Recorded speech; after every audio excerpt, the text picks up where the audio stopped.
సదాశివసమారంభాం వ్యాసశంకరమధ్యమాం అస్మదాచార్యపర్యంతాం వందే గురుపరంపరాం.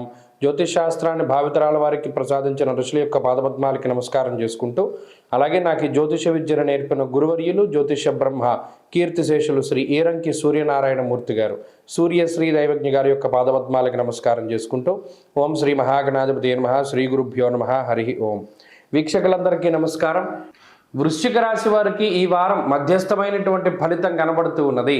చతుర్గ్రహ కూటమి 2వ స్థానమందు ఏర్పడ్డటువంటి తరుణంలో 2 గ్రహాలు పాజిటివ్గా 2 గ్రహాలు నెగిటివ్గా ఈ చతుర్గ్రహ కూటమిలో స్పష్టంగా పనిచేస్తున్నాయి.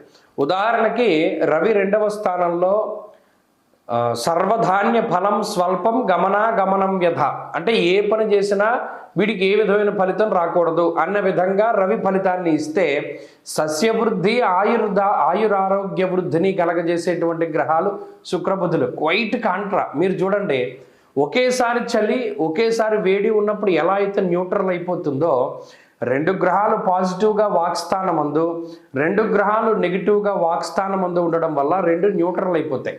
దానివల్ల మంచి ఉండదు, చెడు ఉండదు. కాబట్టి ఈ చతుర్గ్రహ కూటమి మిశ్రమమైనటువంటి ఫలితాలను ఇస్తూ ఉన్నది. సరే, ఇంకా ముందుకు వెళితే అర్ధాష్టమ రాహువు, పంచమ శనేశ్వరుడు, అష్టమ గురుడు, ఈ 3 దీర్ఘ సంచార గ్రహాలు కూడా ప్రతికూలంగా ఉండేటువంటి తరుణంలో వృశ్చిక రాశి వారికి ఒకే ఒక గ్రహం చంద్రుడు యోగించేటువంటి గ్రహంగా ఉండబోతున్నారు.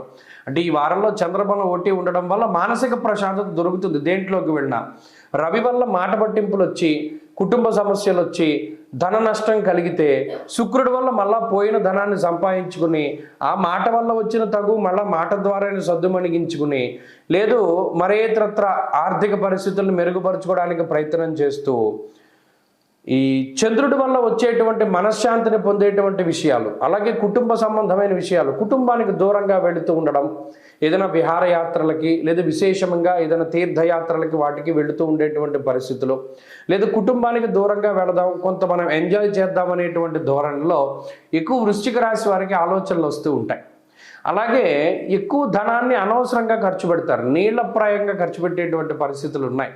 ఎంత ఖర్చు పెట్టినా మళ్ళా వీరికి డబ్బు రావడానికి కూడా ఈ వారంలో గమనించవచ్చు. కాబట్టి ఈ వారం అంతా కూడా positive negative, positive negative, positive negative ఈ మాదిరిగా వెళుతూ ఉంటుంది. ఓ మంచి జరిగింది, చెడు జరిగింది, మంచి కంపల్సరీగా, రాత్రి పగలు మాదిరిగానే ఇవన్నీ ముందుకెళ్ళేటువంటి పరిస్థితులు ఉన్నాయి. కాబట్టి వృశ్చిక రాశి వారికి ఇది మధ్యస్థమైనటువంటి వాతావరణమే, దీన్ని అనుభవిస్తారు. అలాగే ఎక్కువగా ఈ వృశ్చిక రాశి వారు పాజిటివ్ని కోరుకునేటువంటి వారు మాత్రం ఎక్కువగా సుబ్రహ్మణ్యారాధన చెయ్యండి.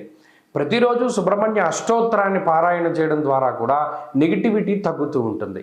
ఈ వారంలో కలిసి వచ్చేటువంటి రోజు శుక్రవారంగా చెప్పవచ్చును. అదృష్ట సంఖ్య 4, అదృష్ట వర్ణము తెలుపు. తదుపరి ధనురాశి.